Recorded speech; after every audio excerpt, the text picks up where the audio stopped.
కేసీఆర్ చెప్తున్నా, తెలుగుదేశం పార్టీని కాంగ్రెస్ పార్టీని ఎమ్మెల్యేలను రాజీనామా చేసి దొంగ నాటకమాడి తప్పించుకునే ప్రయత్నం చేస్తే తెలుగుదేశం పార్టీని వదిలిపెట్టాం, ప్రజాస్వామ్యంగా యుద్ధం చేస్తాం, ప్రజల తరఫున ప్రజల మధ్య నుండి పోరాటం చేస్తామని కూడా ఈ సందర్భంగా తెలియజేస్తున్నాం.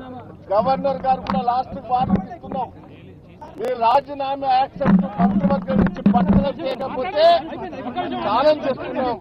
గవర్నర్ గారు కూడా చెప్పాం, రాష్ట్ర వ్యాప్తంగా కూడా ధర్నాలు నిరసనలు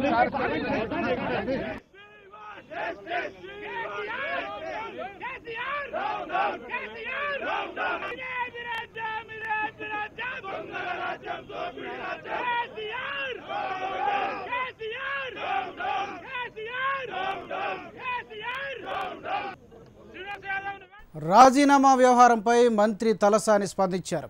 ఎవరి పని వారు చూసుకోవాలని, ప్రతిరోజు టీవీ సీరియల్ లాగా తన రాజీనామా గురించి మాట్లాడడం